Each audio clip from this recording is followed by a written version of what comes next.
अखिलेश कश्यप ने औरत के बारे में क्या बयान दिए आप लोग वीडियो में देख सकते हैं। अक्षरा सिंह जी भोजपुरी की इतनी बड़ी अभिनेत्री हैं, उनके लिए हमारे भोजपुरी के कितने सुपरस्टारों ने आवाज उठाया था जब उनका एक कंपनी में गाना रिलीज करना दुलम हो गया था।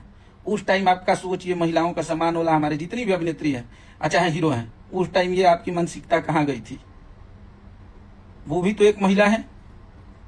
अंजलि राघव एक हमारी पंजाब की हरियाणा की हीरोइन आई थी, उसके बारे में तथाकथित चंद यूट्यूबरों ने उनका जीना हराम कर दिया। वो महिला कोर्ट तक चली गई औरत, क्यों? उसका सम्मान नहीं होना चाहिए?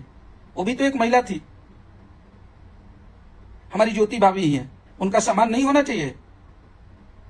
ऐसी कितनी महिलाएं हैं, प्रियंका राय हैं, उनका सम्मान नहीं होना चाहिए? सिर्फ किसी एक, क्योंकि खेसारी जी के बारे में इस महिला ने गलत बोल दिया, इसलिए आप लोग सब लोग बोलने लगे कि महिलाओं का सम्मान नहीं करते हैं। अब हर स्टेज पे जिस महिलाओं के, एक बच्चियों का पैर तक छूता है, इंसान को सम्मान नहीं दिखता है। आज हम लोग महिलाओं का अपमान करने लगे। अखिलेश कश्यप के आप लोग वीडियो देखे कि अखिलेश कश्यप किस तरह से बोलते हुए नजर आ रहा है। अखिलेश कश्यप ने जो कि पावर स्टार पवन सिंह के ऊपर बोलते हुए नजर आ रहा है। अखिलेश कश्यप और अंजना सिंह के बारे में विवाद चल रहा है, तो पावर स्टार पवन सिंह के ऊपर क्यों बोल रहे हो? तुम्हारे खेसारी लाल और तुमने इतना औरत की इज्जत कर रहे हो कि सभी लोग के दिख रहा है। बड़ी बात यह है कि भोजपुरी में तुम लोग सभी के बारे में बोलो, मगर पावर स्टार पवन सिंह के बारे में कभी मत बोलना, क्योंकि पावर स्टार पवन सिंह के फैन तुम लोग के रेल के रख देंगे। और इस वीडियो के माध्यम से आप लोग के क्या राय है कमेंट में जरूर बताइएगा, और सबसे ज्यादा इस वीडियो के शेयर कीजिएगा।